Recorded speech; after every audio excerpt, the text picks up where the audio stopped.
मोदी जी ने कहा कि इतने सारे तमिल शरणार्थी आए हैं, इसके लिए भारत सरकार की नीति क्या है। बहुत अच्छा मुद्दा है। मान्यवर, मुझे अब तक एडीएमके के सारे एमपी 4 बार मिले अलग अलग समस्या पर, एक में भी तमिल शरणार्थी का जिक्र नहीं। तब हमारे देश के नेता गांधी जी, नेहरू जी, सरदार पटेल सबने अपील कहा था कि वहां रह जाइए, अभी स्थिति ठीक नहीं है, बाद में भारत में आपका स्वागत है, आओगे तो अब भारत के ही माने जाओगे। हिंदू, बौद्ध, सिख, पारसी, क्रिश्चियन, कोई भी जैन, कोई भी व्यक्ति आए, इसका भारत में स्वागत है। मान्यवर, ऐसा कोई सरकारी सर्वे नहीं है, एक निजी एनजीओ ने सर्वे कर दिया है। अब मुझे ये समझ में नहीं आता, इंडी अलायंस के नेता जब से राहुल गांधी बने हैं, सरकार के अधिकृत डेटा की जगह वो एनजीओ का ही डेटा खंगालते हैं। कई बार तो भाषण भी एनजीओ का दिया हुआ करते थे मान्यवर, और कई बार छापा बगैर का संविधान भी लहरा देते हैं। मुझे मालूम नहीं है क्या हुआ है इस देश को। कनी मोदी जी ने कहा कि इतने सारे तमिल शरणार्थी आए हैं, इसके लिए भारत सरकार की नीति क्या है। बहुत अच्छा मुद्दा। मान्यवर, मेरा भी वो शरणार्थियों के लिए दिल इतना भी दुखता है जितना कनी मोदी का दुख। मगर उन्होंने कहा आपकी नीति क्या है। मैं नीति बताता हूं।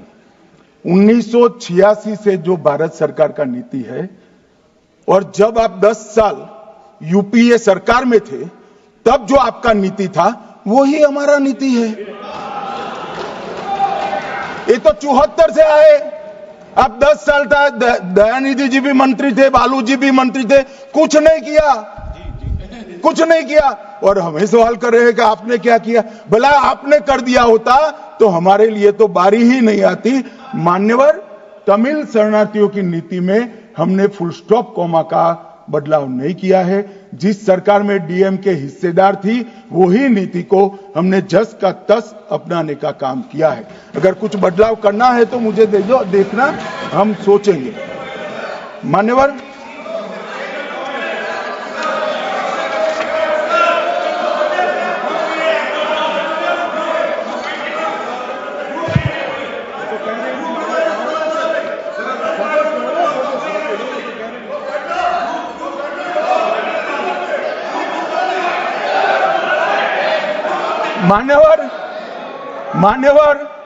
मुझे अब तक एडीएमके के सारे एमपी 4 बार मिले अलग अलग समस्या पर, एक में भी तमिल शरणार्थी का जिक्र नहीं।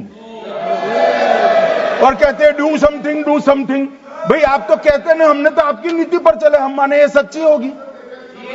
अभी भी आप दीजिए, हम सोचेंगे इस पर।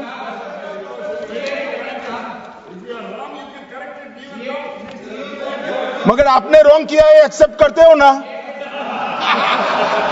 आपने रॉन्ग किया वो तो स्वीकार कर लिया, चलो अच्छी बात है। मान्यवर, एक सीएए का जिक्र है। मैं इसमें कोई राजनीतिक टिप्पणियां करना नहीं चाहता। मैं इतना कहना चाहता हूं कि आजादी के वक्त जब आनन फानन में देश का विभाजन किया गया और दोनों ओर भयंकर खूनामार की हुई, हजारों बौद्ध, हिंदू, सिख लोग ट्रेन भरकर काट दिए गए। मान्यवर, तब हमारे देश के नेता गांधी जी, नेहरू जी, सरदार पटेल सबने अपील कहा था कि वहां रह जाइए, अभी स्थिति ठीक नहीं है, बाद में भारत में आपका स्वागत है, आओगे तो अब भारत के ही माने जाओगे। मान्यवर, वो लोग वहां अपने धर्म को बचाने के लिए, परिवार को बचाने के लिए, महिलाओं की परिवार की महिलाओं के सम्मान को बचाने के लिए भारत में आए। आने की व्यवस्था नहीं थी, कोई पॉलिसी नहीं थी। कांग्रेस की सरकारें बना करती थी। मान्यवर, कांग्रेस वादा भूल गई, वो घुसपैठ कर आए, सो कॉल्ड घुसपैठ। मगर मैं इसको घुसपैठ नहीं मानता, ये रियल शरणार्थी है। मान्यवर, रियल,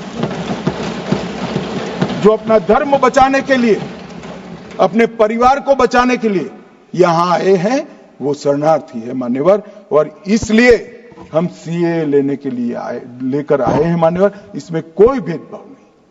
हिंदू, बौद्ध, सिख, पारसी, क्रिश्चियन, कोई भी जैन, कोई भी व्यक्ति आए, इसका भारत में स्वागत है। मान्यवर, हमने कोई भेदभाव नहीं किया है। मगर जो घुसपैठ करने के लिए आते हैं, घुसपैठ करने के लिए आते हैं, उनको जरूर हम रोकेंगे मान्यवर। नागरिकता इनको ही प्रदान होगी जिन पर अत्याचार हो, जो विभाजन की विभीषिका को झेलें, जिनके परिवारों पर अत्याचार, उन्हीं को हम नागरिकता देंगे मान्यवर। ये पूरे विधेयक को 4 कानूनों को समाप्त कर इसको रिप्लेस करने के लिए लाए हैं मान्यवर। ये चारों कानूनों में जितनी भी क्षतियां थी, लूफोल्स थे, उसको भरने का भी काम किया है, ओवरलैपिंग को हटाने का भी काम किया है।